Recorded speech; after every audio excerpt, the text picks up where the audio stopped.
한없이 자비로우시고 사랑이 많으신 하나님 아버지를 찬양합니다. 하나님의 한량없는 사랑이 오늘도 저희들을 주님 예배하는 자리에 있게 하십니다. 죽음 길을 걷던 저희들에게 생명의 빛을 비추시고 진리를 따르는 자들에게 영원한 생명을 주신 하나님 아버지께 감사와 찬양과 영광을 돌려드립니다. 주일 오전부터 지금까지 하나님을 예배하고 찬양할 수 있음을 또한 감사드립니다. 하나님을 찬양함이 우리의 기쁨이요 즐거움입니다. 거룩한 주일, 주의 백성들이 함께 찬양하며 하나님을 높일 수 있음이 얼마나 소중하고 아름다운지요. 찬양하는 입술 가운데 복을 내려주시고 그들의 삶이 하나님 안에서 평안과 기쁨을 얻게 하옵소서. 우리 교회가 더욱 열심히 주님께 믿음으로 세워지기를 원합니다. 모든 성도들이 한마음이 되어 주님을 높이고 찬양하게 하시고 진리를 사랑하는 마음으로 다시 일어나 열심을 회복하게 하옵소서. 영적으로도 건강해져 모든 부분과 모양들이 하나님을 닮아가고 진리를 따르는 믿음의 용사들이 되게 하옵소서. 또한 물질의 부유함보다 영적 부유함을 더 갈망하게 하시고 세상의 권력보다 하나님의 영원한 복을 더 갈망하게 하옵소서. 수많은 지식을 쌓기보다 하나님 말씀 알기를 더 갈급해하는 믿음의 사람들이 되기를 원합니다. 육체적 건강보다 영적 건강함을 더 사모하여 항상 하나님과 동행하는 삶이 되기를 원합니다. 주님, 입술로는 주님을 존경하지만 마음은 멀어져 있는 저희가 되지 않으며 진심으로 주님께 돌아오지 아니하고 거짓되게 회개한 일이 없게 하시며 옷을 찢지 않고 마음을 찢게 하시고 하나님께로 진정으로 돌아올 수 있게 해주옵소서. 우리의 생각이 하나님보다 앞서지 않게 하시고 우리의 감정이 하나님을 무시하지 않게 하시며 우리의 결정이 하나님의 결정을 뒤엎지 않도록 도와주시옵소서. 언제나 주님의 뒤를 따르게 하시고 주님께서 우리 인생의 결정자가 되어주시길 원합니다. 우리는 작아지고 주님은 커지는 삶을 살게 하시고 우리 안에 품은 소망과 비전까지도 하나님 앞에 내려놓게 하시옵소서. 권능의 주님, 이 땅에서 30% 이상의 그리스도인들이 살고 있지만 영향력은 너무나 미미합니다. 이 땅의 그리스도인들이 세상에 거룩한 영향을 끼치고 세상을 바꿀 수 있는 능력을 주시옵소서. 어두운 곳을 밝게 비추시고 하나님의 말씀을 전파하는 능력 있는 제자 되게 하옵소서. 교회 재정을 위해 기도합니다. 저희 교회가 재정적으로 어려움 중에 있으나 하나님의 은혜로 곳간이 넘쳐날 수 있도록 부디 보살펴 주시옵소서. 그리하여 하나님 사업에 부족함이 없도록 인도하여 주시옵소서. 각 기관마다 일할 일꾼들도 많이 부족합니다. 하나님께서 주관하여 주셔서 섬기는 일꾼들이 넘쳐날 수 있도록 은혜 내려 주시옵소서. 이 시간 주님의 마음으로 교회를 섬기며 하나님의 말씀을 증거하시는 문 목사님께 능력의 능력을 더하여 주시옵고 준비한 말씀 담대히 선포할 수 있도록 입술을 주장하여 주시고 권능의 손으로 붙잡아 주시옵소서. 말씀 듣는 우리 모두 목사님을 통해 주시는 말씀을 사람의 말이 아니라 하나님의 말씀으로 받고 하나님을 경외하는 마음으로 말씀에 순종하며 살아가는 복된 삶들이 되게 하여 주시옵소서. 이런저런 형편으로 오늘 예배 드리지 못하는 지체들 다음 주일에는 함께 예배 드릴 수 있도록 믿음을 더하여 주시고 환경을 열어 주시옵소서. 오늘 우리가 드리는 찬양 예배 하나님이 기쁘게 받으시는 참된 예배가 되길 원하며 지금도 살아계셔서 역사하시는 예수님의 이름으로 기도드립니다. 아멘.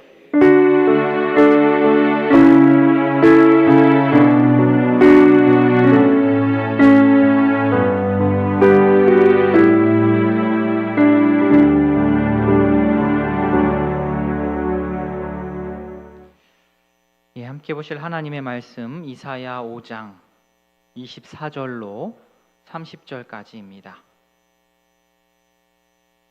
구약성경 973면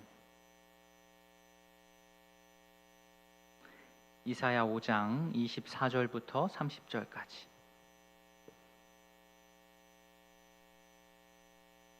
(24절부터) (30절까지) 한 절씩 교독하겠습니다. 이로 말미암아 불꽃이 그루터기를 삼킴같이 마른 풀이 불 속에 떨어짐같이 그들의 뿌리가 썩겠고 꽃이 티끌처럼 날리리니 그들이 만군의 여호와의 율법을 버리며 이스라엘의 거룩하신 이의 말씀을 멸시하였음이라. 그들 위에 손을 들어 그들을 치신지라. 산들은 진동하며 그들의 시체는 거리 가운데 분토같이 되었도다. 그럴지라도 그의 노가 돌아서지 아니하였고 그의 손이 여전히 펼쳐져 있느니라. 또 그가 기치를 세우시고 먼 나라들을 불러 땅끝에서부터 자기에게로 오게 하실 것이라. 보라, 그들이 빨리 달려올 것이로되 없을 것이며 조는 자나 자는 자도 없을 것이며 그들의 허리띠는 풀리지 아니하며 그들의 들매끈은 끊어지지 아니하며 그들의 화살은 날카롭고 모든 활은 당겨졌으며 그들의 말굽은 부싯돌 같고 병거 바퀴는 회오리 바람 같을 것이며 어린 사자들과 같을 것이라. 그들이 부르짖으며 먹이를 옮겨 버려도 건질 자가 없으리로다. 같이 봅니다. 그날에 그들이 바다 물결 소리같이 백성을 향하여 부르짖으리니 사람이 그 땅을 바라보면 흑암과 고난이 있고 빛은 구름에 가려서 어두우리라. 아멘. 예, 어느덧 11월 마지막 주일 우리 오후 예배입니다. 2023년 남은 한 달 우리가 처리해야 할 일들로 많이 분주하겠지만 그래도 말씀 앞에 서고 또 기도하는 시간을 우리가 잘 확보하여서 지혜로운 신앙의 생활을 잘 감당할 수 있는 저희 되기를 바랍니다. 어제는 어떤 날이었죠? 예, 비공식적으로 김장을 한 날입니다. 김장을 주보 광고 없이 조용히 한 것도 저는 처음인 것 같은데 예전에 비해서 양이 많지 않아서 우리 우이동교회 김장 대표 선수들께서 대표로 이제 수고를 해 주셨습니다. 코로나 기간 식사가 멈추고 또 더불어서 김장하는 것도 멈추었다가 진짜 오랜만에 김장을 했습니다. 코로나 전만큼의 어떤 규모로 하지는 않았고요. 올해는 이렇게 하고 내년에는 또 공식적으로 광고도 하고 또 준비도 해서 온 성도가 다 함께 참여하여서 다 함께 배추속도 넣고 비비고 하는 축제를 했으면 좋겠습니다. 김장하는 날은 꼭 수육이 나오더라고요. 네, 내년 김장 때 함께 또 나누어 먹을 수 있었으면 좋겠습니다. 자, 우리가 더불어 살아가면서 좋은 일도 있고 기쁜 일도 있지만 마음이 아프고 또 속상한 일도 있습니다. 마음이 속상한 것 중에 가장 힘든 것을 꼽자면 배신이 아닐까 합니다. 사실 깊은 관계가 아닌 피상적인 관계 가운데서는 배신감을 크게 느낄 일이 없습니다. 그러나 나름 믿었고 관계가 친밀했고 관계가 깊었고 신뢰를 주고받았다고 생각했던 그 관계가 틀어졌을 때 배신감을 느꼈다라고 표현을 합니다. 좋은 것을 공급했고 좋은 관계를 맺었으면 좋은 결과를 볼 줄 아는데 그렇지 않은 경우가 있다는 거죠. 그럴 때 크게 실망합니다. 하나님께서는 바로 이스라엘 백성들을 향하여서 이런 마음을 느끼신 거죠. 배신감을 느끼셨습니다. 하나님께서 백성들과 언약을 맺고 또 하나님께서 신실하게 백성들을 언약에 따라서 돌보시고 생명의 길로 잘 인도하셨는데 백성들은 그에 합당한 반응을 보이지 않은 겁니다. 이사야 5장은 지금 포도원 그 이미지가 가득 담겨 있지 않습니까? 포도원 주인인 하나님께서 멋진 계획으로 포도원을 일구시고 극상품 포도를 심었는데 그래서 극상품 포도가 열릴 것을 기대했는데 앞불싸 악취나는 썩은 포도를 맺고 말았습니다. 하나님께서 기대하셨던 열매는 정의와 공의라는 그러한 아름다운 열매였는데 정작 백성들이 맺어낸 열매는 포악과 부르짖음이라는 그러한 좋지 않은 열매였습니다. 자, 그러면 그 다음에 하나님은 어떻게 하셔야 됩니까? 이 친구들은 말을 아무리 해도 안 되는구나 하고 그냥 포기하고 넘어가셔야 하는 걸까요? 아닙니다. 하나님의 기준으로 보셨을 때 아닌 건 아닌 겁니다.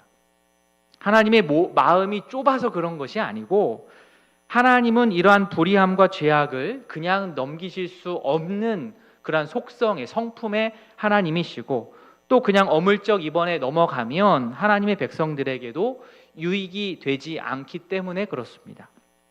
그래서 우리가 성경을 읽다 보면 물론 선지서 부분이 많이 그렇지만요. 하나님의 경고, 하나님의 심판의 메시지가 그렇게 많이 들어 있습니다.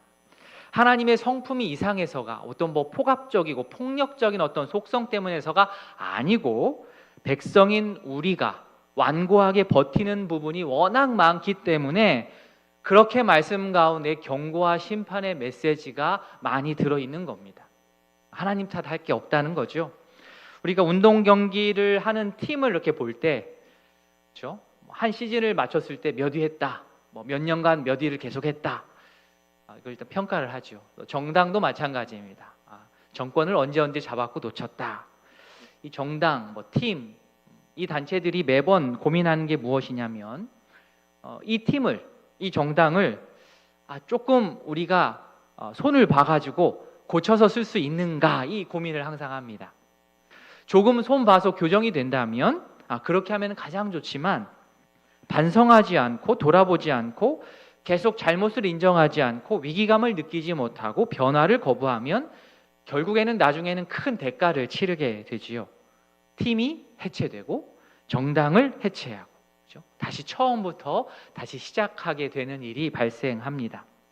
지금 본문 말씀에 나오는 이스라엘 백성들의 상황이 좀 그렇습니다. 하나님을 향하여서 넘지 말아야 할 선까지 넘어버린 거예요.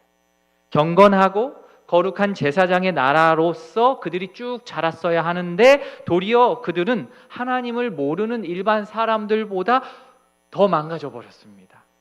더 타락을 하고 말았습니다. 보통 사람들로 잘 안 하는 일을 하나님의 백성이라고 하는 사람들이 해버리는 거지요. 하나님께서 이들을 어떻게 하셔야 됩니까? 회개의 기회를 주고 또 주었지만 그래도 끝까지 회개하지 않으면 어떻게 해요? 경고의 수위를 높일 수밖에 없고, 높이다가 마지막에는 결국에는 회개의 기회조차 박탈할 수밖에 없는 겁니다. 끝이 없는 게 아니에요. 끝이 있다라는 거예요. 끝이 있습니다. 포도원 주인인 하나님께서 극상품의 포도를 기대하면서 아주 멋진 모종을 심었는데 그 주인을 배신하고 포도나무들이 악취나고 썩은 포도를 내놓는다면 하나님께서는 결국 하나님을 배신한 그 모든 포도나무들을 걷어서 불에 태울 수밖에 없습니다. 24절 말씀 보시겠습니다. 우리 24절 같이 한번 읽어보겠습니다. 이로 말미암아 불꽃이 구루터기를 삼킴같이 마른 풀이 불 속에 떨어짐같이 그들의 뿌리가 썩겠고 꽃이 티끌처럼 날리리니 그들이 만군의 여호와의 율법을 버리며 이스라엘의 거룩하신 이의 말씀을 멸시하였음이라.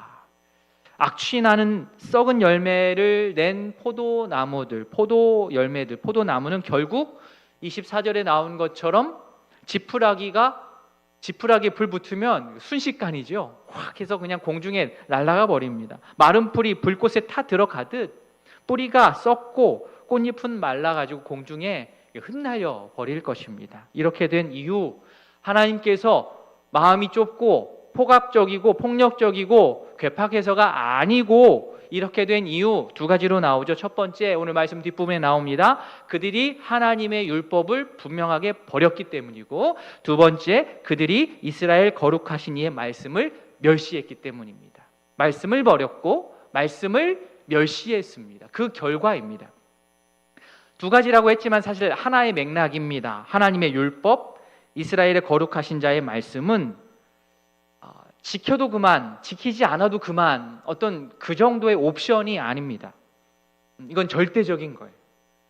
지키면 살고, 지키지 않고 계속해서 교만하여서 거부하면 죽는 겁니다. 생사를 구분한다고 하죠.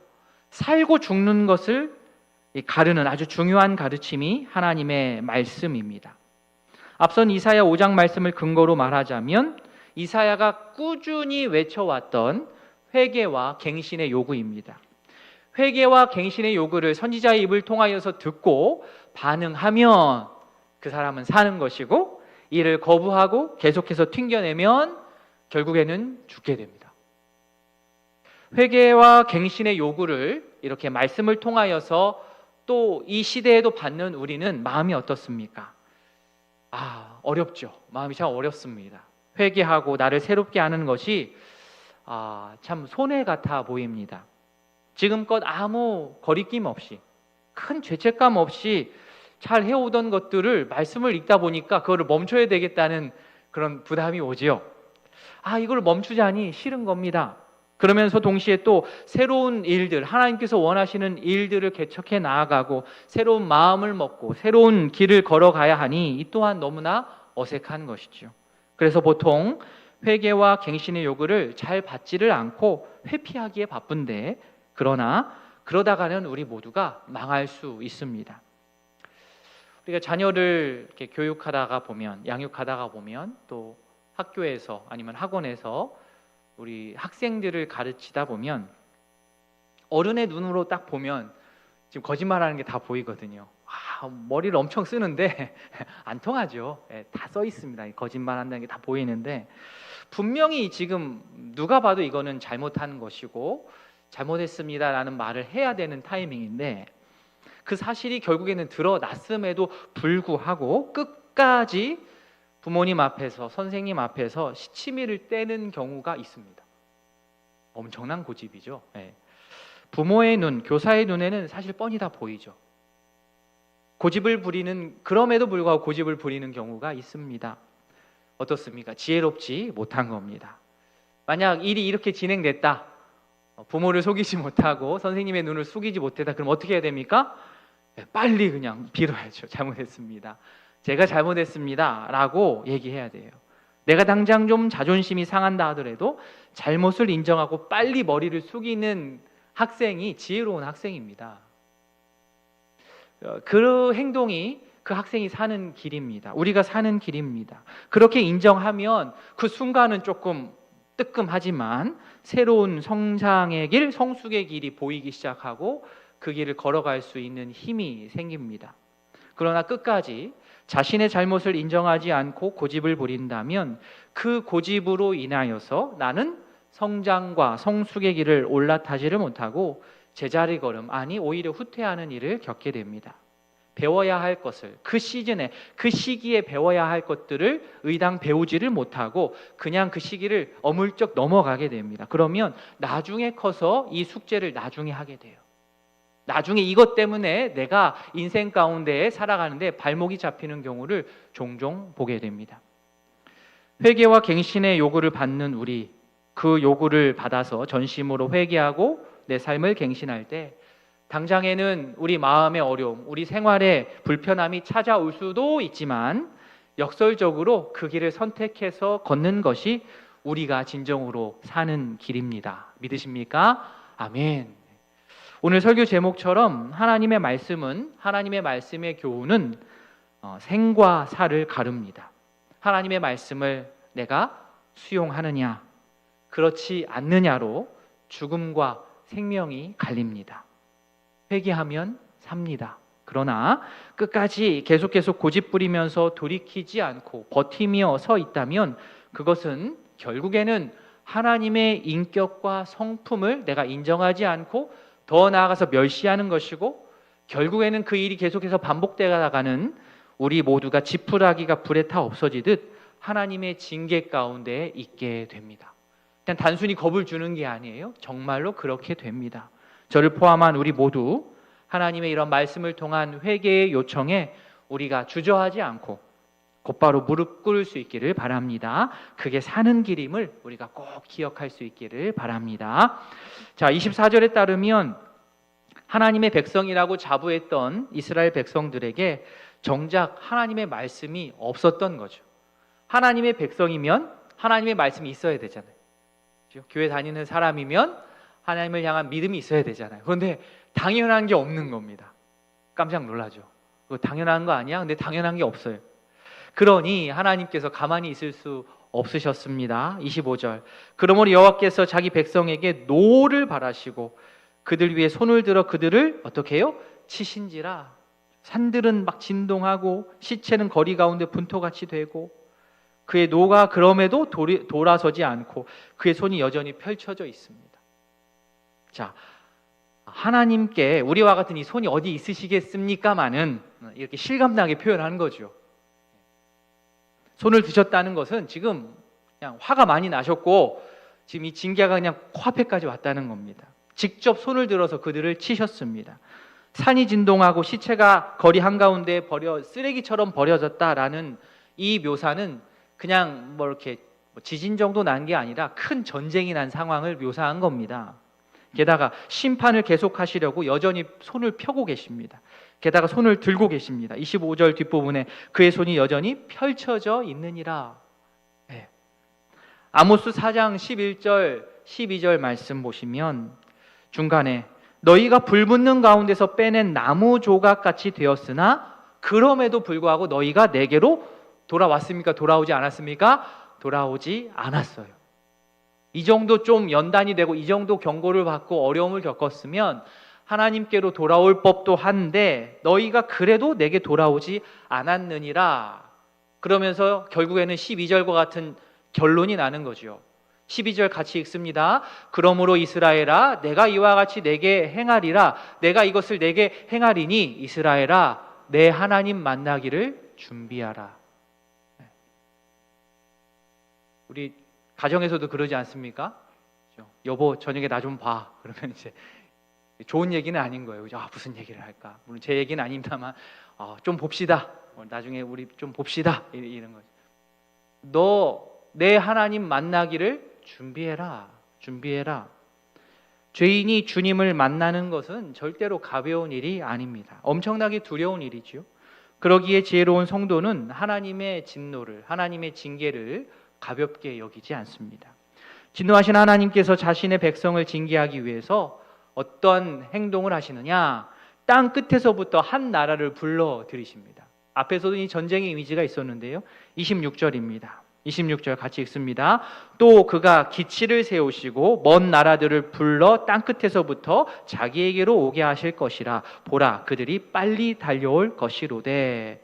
땅 끝에서 한 나라를 불러 오시는데 하나님께서 어때요? 무척 주도적이시고 적극적이십니다.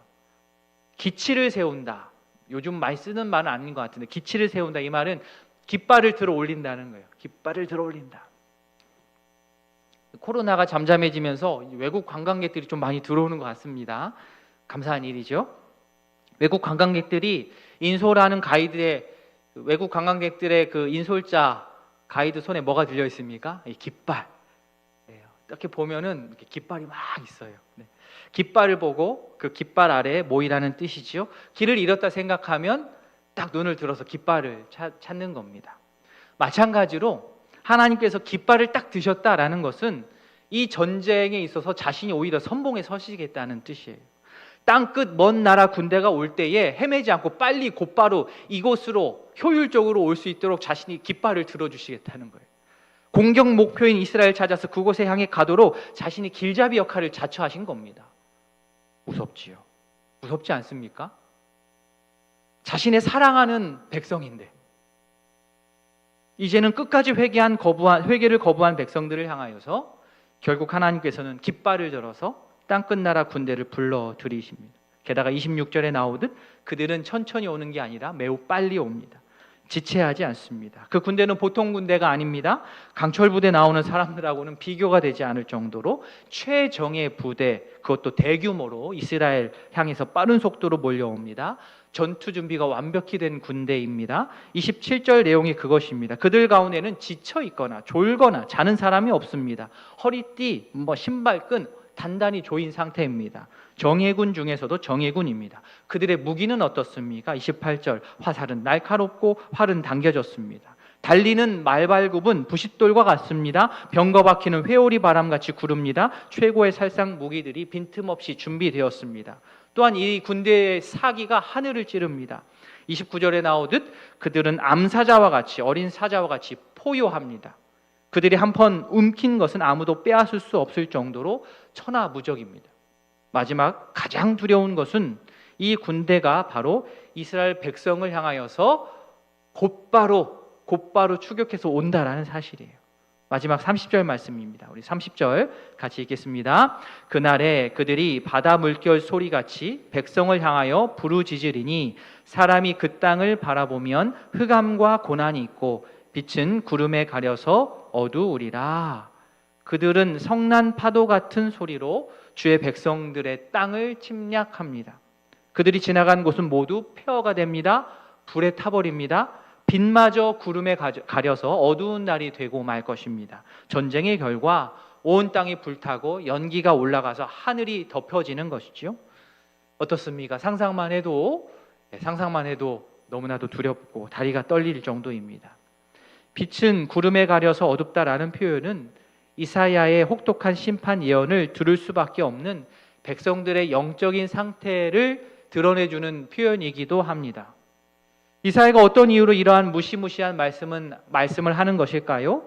이스라엘의 하나님은 단지 이스라엘 백성들만의 하나님이 아니라는 거예요.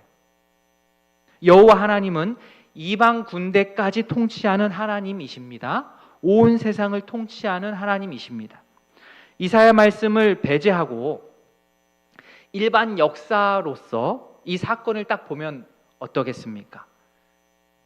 이사야의 이러한 해석이 아닌, 계시가 아닌, 하나님의 말씀의 계시가 아닌 일반 역사가의 눈으로 이 사건을 본다면 그저 강대국 앗수르가 상대적으로 약소국인 이스라엘을 침략한 일입니다. 그러나 이사야는 그렇게 말하지 않습니다. 말씀을 근거로 하자면 앗수르의 침략이 단순히 강대국의 침략이 아니고 하나님 백성의 죄악을 심판하기 위한 하나님의 의도적인 행동이라는 거예요. 물론 이 세상에 일어난 모든 전쟁을 이런 식으로 해석하는 것은 오류가 생길 수 있습니다. 그래서 조심해야 됩니다. 함부로 이 세상에서 일어나는 전쟁을 거기에다 하나님의 뜻을 붙이는 것은 우리가 조심해야 될 일입니다. 그러나 적어도 이사야 말씀 안에서만큼은 가능합니다. 분명하게 그렇게 얘기합니다. 이사야는 이스라엘이 앗수르에 의해서 침략당하는 모습을 보면서 앗수르는 하나님의 분노의 회초리이고 앗수르의 무서운 침공 배후에는 이스라엘 징계하시려는 하나님의 목적이 분명하게 작용했다라고 밝히고 있습니다. 우리는 하나님을 결코 우리의 좁은 생각에 완벽하게 담아낼 수가 없습니다. 마땅히 맺어야 할 정의와 공의의 열매를 맺지 않고 우리가 살면서 끝까지 고집 부리면서 악취나고 썩은 열매, 포악과 부르짖음의 열매를 맺는 그 백성들에 대해서 하나님께서는 분노하시고 그 잘못을 분명하게 바로 잡으십니다. 먼 곳 앗수르를 불러오셔서 그렇게 하십니다. 그렇게 하시는 분이 하나님이십니다. 하나님은요, 항상 나를 봐주는 분이 아니세요. 내 편의를 봐주기 위해 존재하는 분이 아닙니다. 범죄한 자신의 백성들에게는 기꺼이 대적자가 되시는 분이시고 백성에게까지 자신의 노를 바라시는 분이십니다. 공의로우신 분이기 때문에 그렇습니다. 자, 그렇다고 한다면 하나님이 이런 분이시라고 한다면 우리는 어떻게 해야 되겠습니까? 나 편한 대로 하나님을 알고 이해하고 급하게 넘길 것이 아니요, 말씀을 통해 드러난 하나님의 성품을 있는 그대로 우리가 수용해야 하는 겁니다. 말씀을 정리합니다. 먼 나라 앗수르까지 불러오셔서 백성들의 잘못을 심판하시고 바로잡으시는 역사의 주관자 그 하나님 앞에 우리 모두가 정직하게 설 수 있기를 바랍니다. 생과 사, 살고 죽고를 가르는 중요한 가르침인 하나님의 율법, 이스라엘의 거룩하신 자의 말씀을 우리가 가까이 하고 그 말씀에 합당한 회개가 이 자리에 있는 우리 모두에게 가득할 수 있기를 진심으로 소원합니다. 아멘. 오늘 말씀을 기억하면서 우리 아까 찬양했던 곡 중에 주님 다시 오실 때까지 우리 찬양하시고 기도하겠습니다.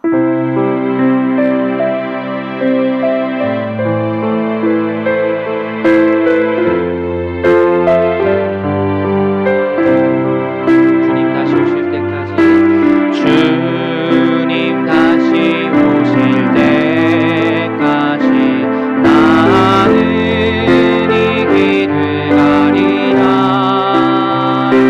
좁은 길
말씀을 기억하면서 한번 기도하기를 원합니다. 하나님, 역사의 주관자 되신 하나님, 아수르까지 불러오셔서 백성의 잘못을 결국에는 심판하시고 바로잡으시는 하나님, 공의 하나님 앞에 내가 정직하게 서기를 원합니다. 생과 사, 살고 죽고를 가르는 중요한 하나님의 말씀을 더 이상 가벼이 여기지 않겠습니다. 말씀을 가까이 하여 그 말씀에 합당한 회개의 열매를 맺기를 소원합니다. 하나님 앞에 고백하지 못한 나의 잘못들 이 시간 고백하오니 주의 이 잘못들을 마주할 힘을 주시고 용기를 주시고 또 해결할 수 있는 힘까지 주시옵소서. 주께서 해결하여 주시고 하나님의 인도하심을 따라가는 우리 모두 되기를 원합니다. 이 시간 이러한 말씀의 제목으로 함께 기도하도록 하겠습니다. 기도합니다. 하나님 아버지, 주님 앞에 나아갑니다. 아버지요, 주님 앞에 온전히 서기를 원합니다.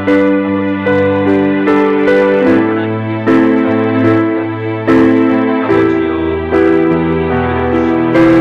우리에게 귀에 빠져 발로 차고 있다면 우리는 이 고라니가 물에 우리는 떨어질 수밖에 없을 것입니다. 아버지, 우리가 살고 있는 것 하나님의 말씀이 있음을 압니다.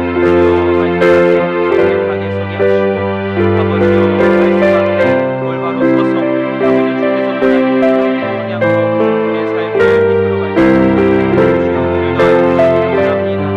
참된 회개가 있기를 원합니다.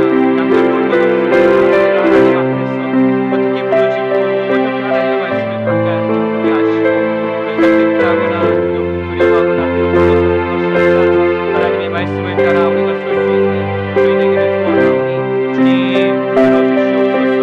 하나님, 우리 머릿속에 있는 그러한 부족은 하나님이 아닌 넓고 강대하신 하나님의 능력을 알고 적당한 아버지여 그냥 가져야 될 그런 교회심을 우리 가운데 회복시켜 주셔서 하나님 말씀 앞에 아버지여 우리가 서서 그 말씀을 받아 그리고 아버지여 주님 앞에 참된 회개의 열매를 맺어갈 수 있는 참된 신앙의 겸손한 자들이 될 수 있도록 은혜를 더하여 주시옵소서.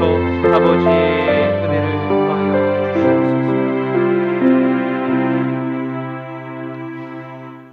하나님 아버지, 오늘 이사야 선지자의 입을 통하여서 아주 무시무시한 경고와 또 심판의 메시지를 들었습니다. 하나님께서 우리에게 원하시는 것, 말씀을 가까이 하여서 그 말씀에 어긋남 없이 살아가는 것인데 우리는 이것을 너무나 가볍게 여겨서 회피하고 도망다니고 뒤로 미루고 할 때가 얼마나 많았는지 모릅니다. 생과 사를, 살고 죽고를 가르는 중요한 가르침인 하나님의 말씀, 바라기는 그 말씀을 우리 가볍게 여기지 않고 중하게 여겨서 내 마음 가운데 품기를 소원합니다. 바라기는 그 말씀에 합당한 회개의 열매가 우리 삶 가운데에 일어나기를 소원합니다. 하나님께서는 우리가 생각하는 그러한 사고에 가둘 수 없는 분이십니다. 광대하신 분입니다.